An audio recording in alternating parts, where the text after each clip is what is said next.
এ বাগানে আল্লাহ পাক আমাকে আরো একদিন আসার সুযোগ দিয়েছিলেন।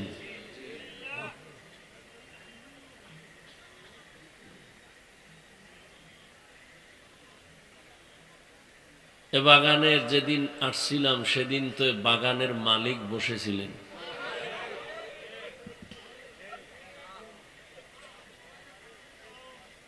আজকে বাগান সাজানো আছে, আমিও আসছি, কিন্তু মালিক নেই।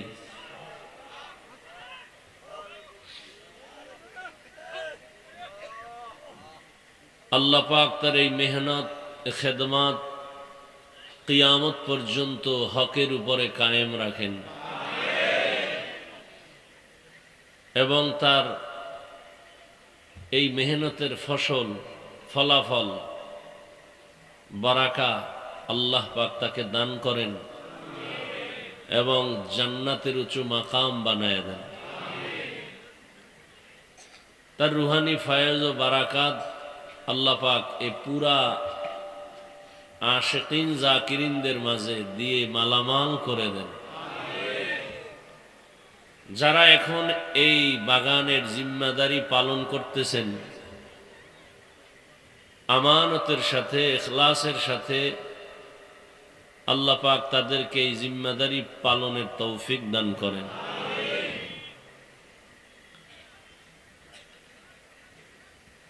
বয়ান তো সারা দেশেই করি,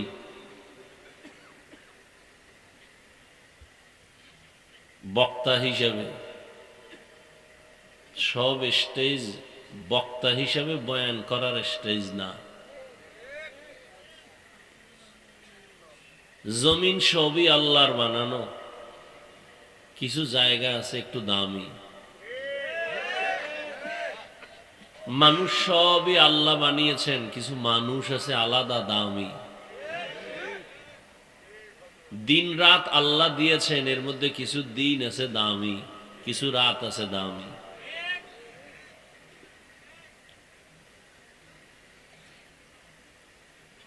জমিনে ঘর আছে অনেকগুলো, এর মধ্যে কিছু ঘর আছে বড় দামি। দামি যত জায়গা আছে এই জমিনের মধ্যে, এই জায়গাগুলোর মধ্যে রসুলপুরের জমিন একটু দামি জমিন।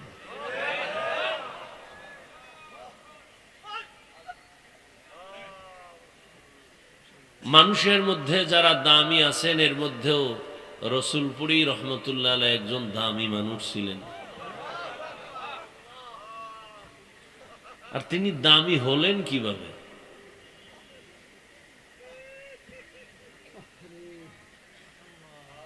আগুনের কাছে গেলে একটু আগুন পাওয়া যায়, দামিদের রং তার মধ্যে লেগেছে, তো তিনিও দামি হয়ে গেছেন।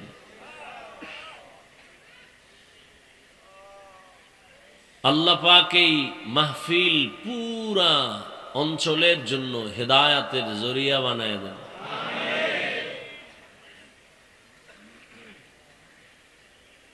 এই জমিনে, উজানির জমিনে যাই, আমি সেখানে ছাত্র।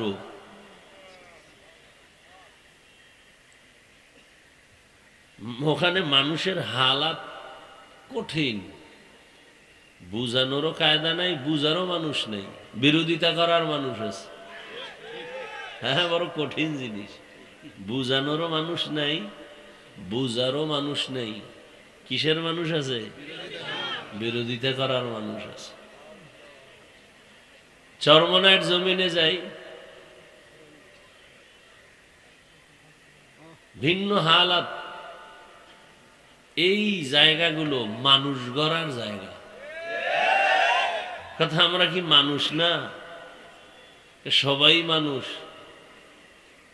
সব মানুষ এক না। বাংলাদেশের মাঠে বহু জায়গায় ওয়াজ হয়, এখানে যে মানুষগুলো বসছে এই মাঠে বসে বয়ান শুনতেছেন, সব মাহফিল আর এটা এক না। এ মাসের 19, 20, 21 ফেব্রুয়ারি চরমনায়ের মাহফিল। আল্লাহ পাক হেদায়েতের জন্য কবুল করেন। আমিন। আল্লাহওয়ালাদের জায়গাগুলো যাবেন, সুযোগ পেলেই যাবেন, নিজের ফায়দার জন্য, উপকারের জন্য। লাভ ছাড়া ক্ষতি নেই, কোনো ক্ষতি নেই, লাভ আর লাভ। গেলেই লাভ, জমিনে কদম দিলেই লাভ। কেন চরমনাই গেলে মানুষ এত পরিবর্তন হয় কেন? উজানি গেলে পরিবর্তন হয় কেন? এখানে আসলে পরিবর্তন হয় কেন? জমিনটা মানুষের, আল্লাহর প্রিয় বান্দাদের কদম পড়তে পড়তে পড়তে পড়তে জমিনটা একটু অন্য জায়গার থেকে আলাদা হয়ে গেছে। কত আশেকদের এখানে চোখের পানি। এজন্য যাবেন, সুযোগ পেলেই যাবেন। আহলে হক সবাই আমাদের, আমরা তাদের।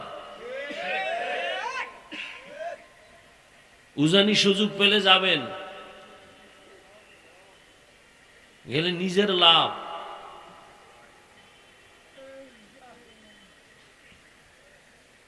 আল্লাহ পাক এই দ্বীনি খেদামাত যেখানে যেখানে হয় আল্লাহ কবুল করে। এখানে আসছেন, কালকে ফজরের পরে মোনাজাত হয়ে যাবে। বর্তমান হযরত তিনিও বললেন চরমনাই যাবেন 19, 20, 21 ফেব্রুয়ারি। আমিও যাব, আপনারাও যাবেন ইনশাআল্লাহ। নিয়ত করা যায় না? ইনশাআল্লাহ। নিয়ত করলেই সওয়াব। আল্লাহ কবুল করেন। আল্লাহ আমাকে তৌফিক দিলে আমিও সুযোগ পেলেই এখানে আসব ইনশাআল্লাহ। আমার ফায়দার জন্য আমি আসবো। মানে আমার কি ফায়দা সেটা আমি বুঝি, আপনাকে কি বুঝাবো?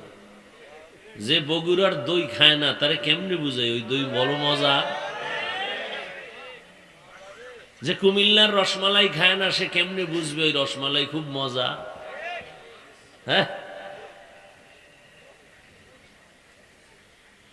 একজনে আল্লাহ আল্লাহ বলতে বলতে বেকারার হয়ে যায়, আর একজনকে এরম করে কেন? তুমি কি বুঝবা? আশেকারা মিল্লত মজহব জুদাস, আশেকারা মিল্লত মজহব খুদাস, ইশকে আশর লস্তে কোচু বরফরুক, হর চেজুজ মাশুকে বাকি জুমলা সুখ। এই যে আমি ফার্সি কবিতা বললাম, এই কবিতার বাংলাগুলো বানায়া বানায়া রসুলপুরি সব বলতেন যে ইশকের আগুন কলবে লাগায় আর সব কিছু জ্বালায় দেয়।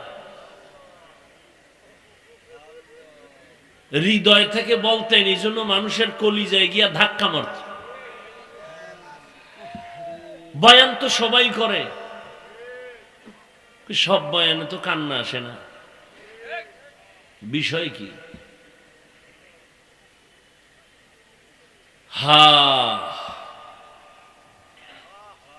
আল্লাহ সবাইকে কবুল করেন। তো আমি আপনাদের দোয়া নিতে আসছি। আমি বড় গুনাহগার, কিন্তু ময়দানে বহু আল্লাহর বান্দা। আমি চেয়ারে বসছি, কি হইছে? এটা বড় কিছু না। মাটির মধ্যে যারা বসছে এখানে বহু মকবুল গোলাম বসে আছেন। 1 মিনিটে একটা ঘটনা শুনাই, খেয়াল করে শুনেন। চট্টগ্রামের একটি জেলার নাম, থানার নাম পটিয়া। আল্লাহর দয়া মেহেরবানিতে পটিয়া বিশাল বড় নামি দামি মাদ্রাসা। ওখানে আমি বার্ষিক মাহফিলে যাই। ওই জামিয়ার বাণী যিনি প্রতিষ্ঠাতা মুফতি আজিজুল হক রহমতুল্লাহ আলাইহি, জগৎ বিখ্যাত একজন ওলিয়ে কামেল ছিলেন। কেমন ওলিয়ে কামেল? স্টেজে বয়ানের শুরুতে নাহমাদুহু বলা মাত্র মাঠের হাল ভিন্ন হয়ে যেত। তিনি এক কোনো প্রোগ্রাম মাহফিলে সভাপতি বসে আছেন, পাশে একজন বক্তা বয়ান করতেছেন, বয়ান চলতেছে, এই পরিমাণ বয়ান, এই অবস্থা যে মাঠে মনে হয় কিয়ামতের মাঠ শুরু হয়ে গেছে। মুফতি শাহ হুজুর রহমতুল্লাহ আলাই বক্তার বয়ান বন্ধ করে বললেন, এই বক্তা সাহেব থামেন তো। বয়ান বন্ধ করে মাইক নিজের হাতে নিয়ে নিলেন, নিয়ে বললেন, এই মাঠের শ্রোতারা, আমি আজিজুল হক তাসাউফের লাইনে, রুহানিয়াতের লাইনে যা পেয়েছি মুরব্বীদের থেকে, যেটাকে বলে খেলাফত, আমি এই বক্তাকে সে খেলাফত দিলাম। একথা বলে তিনি বসলেন। এরপর বললেন, বক্তা সাহেব এবার আপনি ফের বয়ান শুরু করেন। বক্তা বয়ান শুরু করছে ঠিক, কিন্তু আগের মতো রং আসে না, ঘাম ছুটে গেছে। দীর্ঘ টাইম পরে আবার মুফতি সাহেব হুজুর মাইক নিলেন, নিয়ে বললেন, আমি যে খেলাফত দিছিলাম তা নিয়ে নিলাম।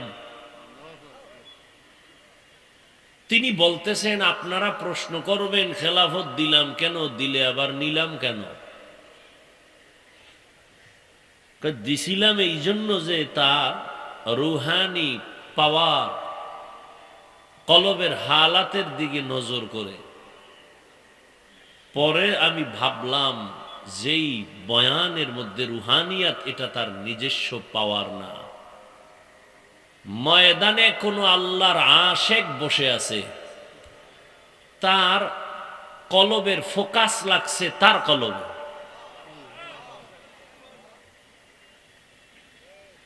অতএব তার এটা নিজের পাওয়ার না, ময়দানের আল্লাহর ওলির পাওয়ার পড়ছে, বাস এই কলব চমকায় গেছে।